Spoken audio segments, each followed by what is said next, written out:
The story for Dark follows Eric Bane, which I will stop myself from doing my Bane impression because I am terrible at it, who wakes up in a nightclub drowsy, has no idea where he is, and he keeps seeing a flash of like an angel figure. He has no idea what's going on, and then he quickly finds out that he was actually turned into a vampire. Problem is, he does not know who turned him into a vampire. Now, this is a problem because after time, he will start turning into a ghoul, which is a brain-dead nightwalker, if he does not get the blood of the vampire that turned him. So, with the help of a few other vampires in the actual nightclub, Eric must set out to find the blood of his maker. The plot is simple and definitely made for a video game. I mean, it's just pretty much, hey, you have to go after this guy. Oh man, now you have to go after this guy. So each guy is pretty much a different level, and then at the end, of course, you have to fight the guy, which is a boss battle. It's simple. It's simple gaming 101. But the main problem is that I don't really care much for the main character. He doesn't have much of a personality. Hell, even the other vampires he meets along the way have at least an ounce of some kind of personality, but Eric Bane just does not. He just sounds bored all the way through.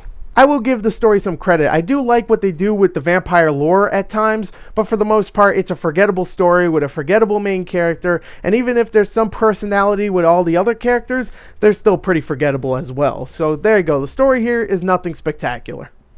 Now let's talk about the sound. The voice acting is all over the place here. Eric Bane is voiced by Doug Cockle, the voice of Geralt from Witcher 2, and he is good in the role, but there is times where it even feels like he just does not care about the character, which is perfect because I don't care about the character either. The rest of the voice acting ranges from mediocre to downright bad. Now, most of the bad is from regular enemies that you fight all the time. Just little quips that they'll say all the time, that gets driven into your brain and won't leave. Now, the sound design has some decent stuff in it. The vampire abilities and even the blood sucking sound very satisfying, but the rest is passable with the occasional glitch here and there where you just don't hear anything at all. The soundtrack isn't impressive either, but it does have a pretty catchy song that plays all the time in the nightclub area.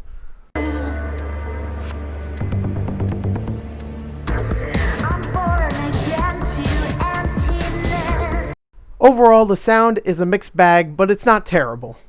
Now, the graphics use the classic cel shading method, which was a unique take on a gritty vampire world like this. For the most part, it does work, especially in the environments, which look really good even if they are a little repetitive at times. But still, the texturing is very solid, and I really like that they put a lot of detail into the environments, even if they are repetitive. The lighting sets a nice mood, even though I don't think they use the dark enough. For a game called Dark, you would expect way more dark than this. Still, the neon lights can look cool, and so does the art style for the environments. Now, the character models do look decent for the most part, with the exception of some muddy texturing on faces. But the animations for a lot of the enemies are very wonky and unhuman-like. And because the animations are very wonky, it just makes a cutscene look very, very awkward. So overall, the cel-shaded look works well for the environments and even some of the characters, but the animations do bring it down a notch. So I actually think the graphics here are pretty decent for the most part. Now, the gameplay for Dark is mostly made up of stealth. There are no guns to use or combos to master. This is a stealth game with a hint of action. Throughout each mission, you will be able to hide behind certain objects and use your vampire powers to either kill an enemy or sneak past them. You do have a one-hit kill attack that will take out pretty much anyone. Thing is, your enemies have guns, and if a group of them finds you killing someone, you'll be dead quicker than you can say Team Edward. This is why stealth is really the only way through this game. To help, you have a few vampire abilities at your disposal. Your two main ones include a vampire vision, which lets you see where your enemies are, and a shadow leap, which lets you teleport small distances, like to a brand new piece of cover or the back of an enemy so you can kill that mofo. Yeah.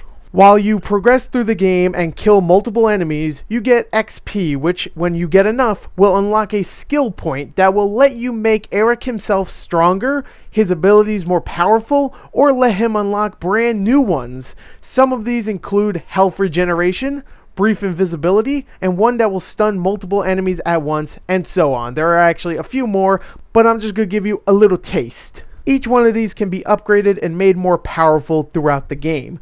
Now, to use these abilities, however, you need what they call Vita. To acquire Vita, you must suck the blood out of enemies like a normal vampire would. At first, sucking blood is a bit too difficult because it's really loud and takes a long time. The noise attracts any nearby enemies, and if they see you, then you better run. You can upgrade your feeding power so that it's quieter and quicker, but at first it's really annoying, especially if you really just want to try out a brand new ability that you just bought.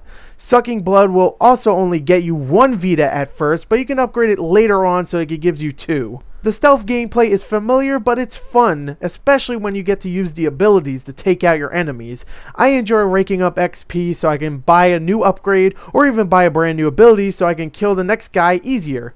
The Shadow Leap reminds me a lot of the Blink ability in Dishonored, albeit not as smooth, but still fun to use.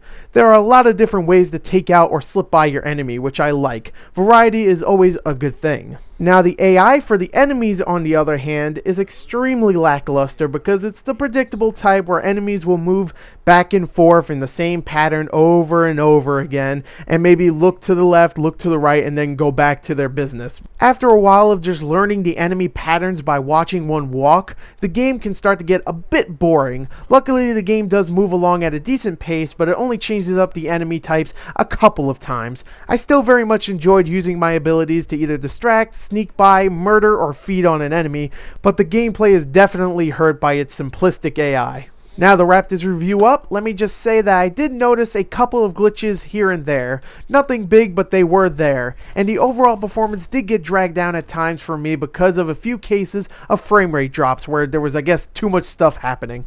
Overall, I think Dark is a fun budget title with some cool ideas that is brought down by an uninteresting story, bad dialogue and voice acting, and some shoddy AI. I still think it's worth a rent, or even worth a pickup at around 20 or 30 bucks. It's a fun title with some big flaws, but I don't think it's a 2 out of 10 like Game Informer. That is insane. I'm playing Ride to Hell right now. That's a 2 out of 10. Spoiler, I will be reviewing that, but that's a 2 out of 10. This is not. So there you go. There's my review for Dark. It's a fun game, but it has problems. Thank you and goodbye.